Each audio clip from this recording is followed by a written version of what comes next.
An old man swung his blade at a bamboo stalk, and to his shock, a pile of gold came tumbling out. He'd been poor his entire life, and after the initial surprise wore off, pure excitement took over. But before he could wrap his head around what just happened, another bamboo shoot burst through the soil. Then the shoot bloomed like a lotus flower, and inside sat a tiny 3-inch figure. The old man's heart melted at the sight. He wiped the sweat and dirt from his palms and carefully picked up the baby girl. He and his wife were well past 50 with no children of their own, so this baby was nothing short of a blessing from above. What happened next was even stranger. The 3-inch infant grew into a chubby baby right before his wife's eyes. From that day on, the old man became obsessed with cutting bamboo. Another swing of his blade sent silk and satin pouring out, completely covering him. In that moment, everything clicked. All this gold and fine fabric had to be heaven's way of telling them to raise this girl as a princess. But the strange occurrences didn't stop there. As the baby grew, the old woman's body began changing in mysterious ways. Despite never having given birth before, she started producing milk. This only strengthened their belief that all of this was divine intervention. They poured their love into raising her as time passed. The girl thrived in their simple country life. Oddly enough,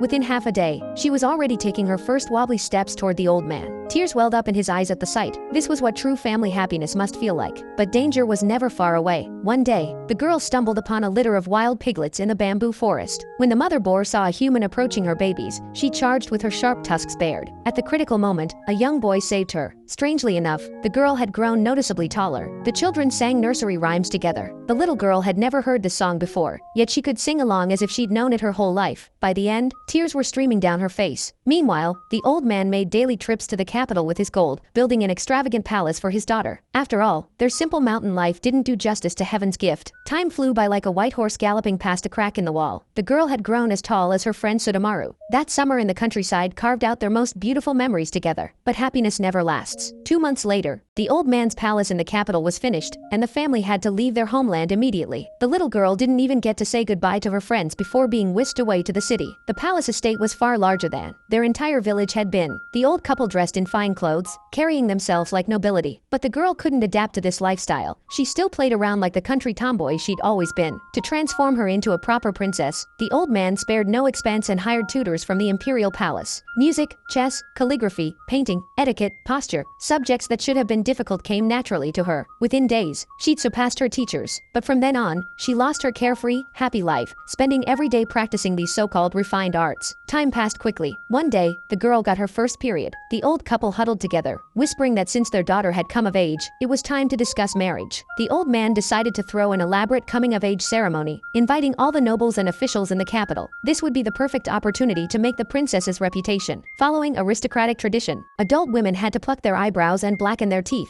This grotesque beauty standard disgusted the princess, but she didn't want to disappoint the old man, so she gave in. When she sat before the naming elder in her formal attire, her breathtaking beauty moved Akita to declare that such a woman could only have come from heaven. He named her Princess Kaguya, but the smile had vanished from the girl's face. The coming-of-age ceremony arrived quickly. Servants dressed Princess Kaguya like a doll until she was stunningly beautiful. The elite guests drank and mingled, all gossiping about Kaguya's beauty. But the girl sat alone behind sheer curtains, looking forlorn. The festivities outside seemed to have nothing to do with her. The banquet lasted 3 days and 3 nights straight. The young nobles were showing their true colors. Everyone wanted to glimpse Kaguya's legendary beauty, but the old man politely declined them all. As a princess, she couldn't let just anyone see her face, so the drunk officials began their endless verbal mockery. They knew old man Maro wasn't born into nobility, he was just some nouveau riche at best. And this so-called princess who wouldn't show her face was probably hideous. Hearing these cruel insults, the girl's pent-up emotions exploded. Her overwhelming frustration made her smash a porcelain bowl, and then she burst out of her chamber like a madwoman, crashing through door after door. Her expensive clothes fell off piece by piece as she ran desperately, trying to break free from fate's chains. After what felt like forever,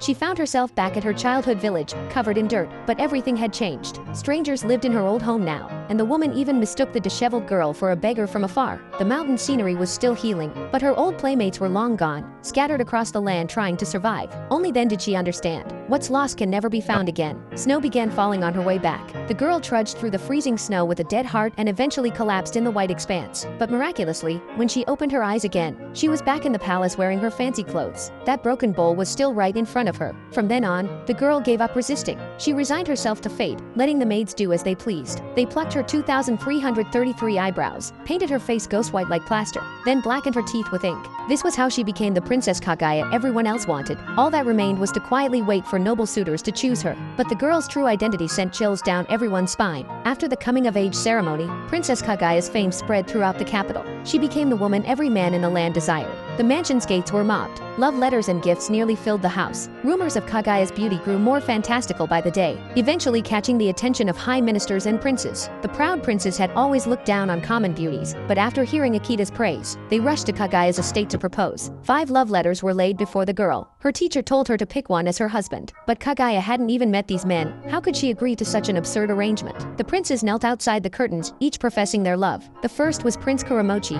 who praised the princess as a jeweled branch from Mount Horai, promising to treasure her if she'd marry him. The second was Prince Ishitsukuri, vowing to worship her like the stone begging bowl of Buddha if she became his wife. The minister of the right mocked Ishitsukuri for comparing a beautiful woman to stone. He claimed Kaguya was as precious as a robe of fire rat fur, something flames couldn't destroy, just like his devotion. Such a rare treasure only existed in Tang, China. The fourth was the Grand Counselor, comparing Kaguya to a jewel from a dragon's neck that shone with rainbow light rivaling the sun and moon. The last was Middle Counselor Isanokami, praising the princess as a cowrie shell from a swallow's nest, a priceless treasure. Having no intention of marrying anyone, she turned the tables on them. She made a promise: whoever could present the treasure they just mentioned would have her hand in marriage without hesitation. Upon hearing this, everyone froze in shock. Her teacher and father were equally stunned. Faced with such impossible demands, the princess could only reluctantly return home. From then on, the suitors knew better than to pursue her. The estate returned to its former peace. After they left, Kaguya removed her restraints, washed her teeth white, and felt relaxed and carefree. It was cherry blossom season, so Kaguya went to the countryside to enjoy herself. She hadn't felt this content in ages. It reminded her of life back in the village. But she accidentally bumped into a child under the cherry trees. When she tried to apologize, the child's mother bowed to her instead.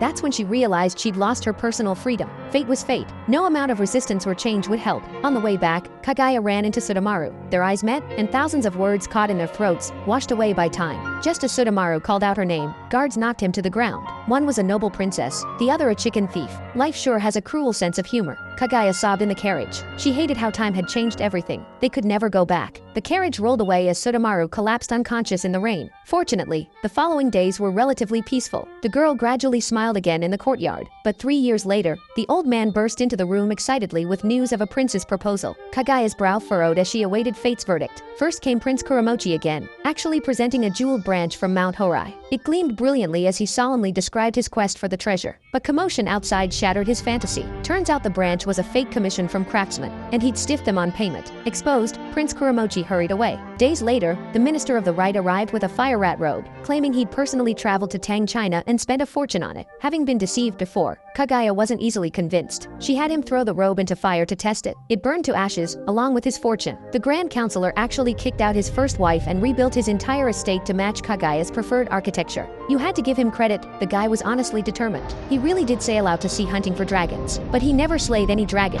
The towering wave scared him witless instead. Finally, Prince Ishitsukuri didn't bring the legendary stone bowl from India. Instead, he brought a blooming snow lotus. Ishitsukuri understood that what Kaguya truly wanted wasn't fine clothes or rare treasures. If the princess would marry him, he'd give up the capital's luxurious life and live with her in the countryside as a carefree immortal couple. Hearing this, tears welled up in Kaguya's eyes. Could this Prince Ishitsukuri actually understand her heart? Just as she was about to agree, her worldly wise mother stopped her. Men who sweet talk have a 90% chance of being scumbags. Mother put on Kaguya's clothes to test him. When Prince Ishitsukuri excitedly lifted the curtain, he screamed at the woman before him. This prince who was so good at manipulation only lusted after Kaguya's beauty. He even begged for mercy. Absolutely ridiculous. The last one could be called a romantic, at least. He didn't fake anything or lie. He personally climbed up to the roof eaves. Unfortunately, luck wasn't on his side. He fell headfirst into a porcelain jar and died. Learning that someone had lost their life because of her, regret and guilt overwhelmed Kaguya. She vented her suppressed emotions, wanting to escape this false existence, but ultimately could only cry in her mother's arms. Later, news of Kaguya reached the emperor's ears. He believed only his noble status was worthy of her legendary beauty. He issued an edict. If the princess agreed to enter the palace as his consort, he'd grant old man Maro an official position. When father heard the news, he was overjoyed at this tremendous imperial favor. His wife urged him to consider their daughter's feelings, but the old man insisted that becoming the emperor's consort was the best destiny for any woman. It was as if all those years of careful nurturing had been for this moment. Unexpectedly, Kaguya flatly refused her father.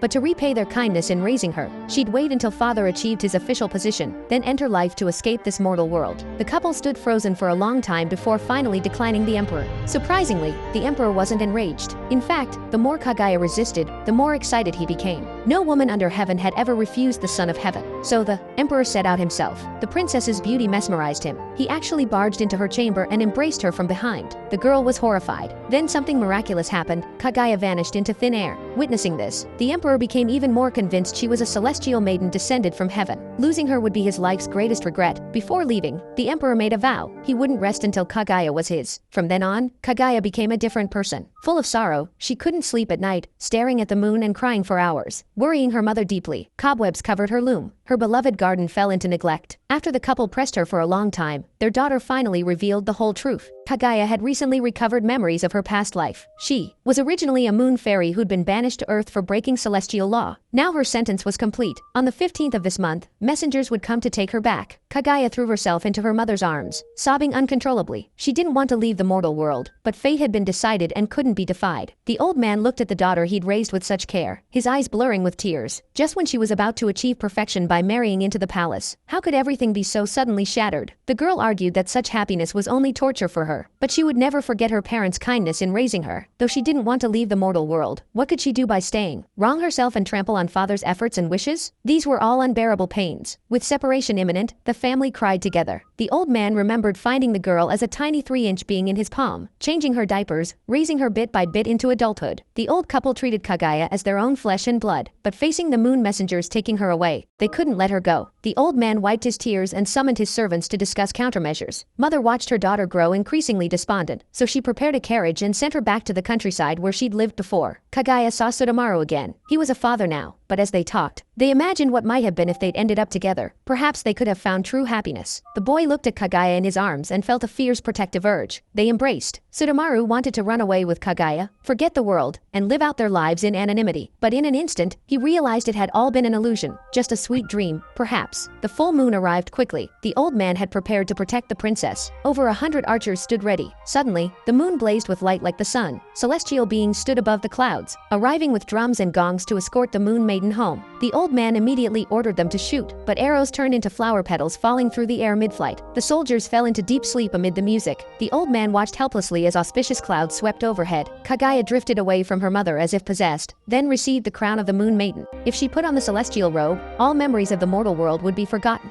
Her parents cried out, calling the princess's name. Kaguya suddenly broke free from the divine restraints and turned back toward her parents with tears in her eyes. All her reluctance transformed into tears of longing. She rebuked the moon attendants. Compared to the cold, emotionless immortals, she cherished the warmth of humanity. But the memory-erasing robe was still placed on Kaguya's body. In that instant, everything changed. Escorted by the celestial beings, amid the old couple's wails, Kaguya ascended. Though memories of the mortal world had been erased, when she looked back at Earth, tears still covered her face. A bamboo cutter's daughter blossoms, raised deep in mountains, unknown to men. Heaven-sent beauty cannot be hidden, chosen to stand beside the throne. One smile brings 100 charms to life. The palace beauties pale in comparison. When beauty makes every man covet her, it's no longer a blessing. Nothing heaven bestowed was what Kaguya truly wanted, and everything she really wanted to have, she never got. All you can say is that fate played cruel tricks. Seeing Kaguya ascend as an immortal, the emperor lamented, "Without seeing Princess Kaguya again, what use is an elixir of immortality?" He ordered these 2 lines burned atop the mountain closest to heaven, naming it Mount Immortal, later known as Mount Fuji. Thus ends the Japanese film, The Tale of Princess Kaguya. Thanks for watching. I'm Aya Film. Like and follow for our next film together.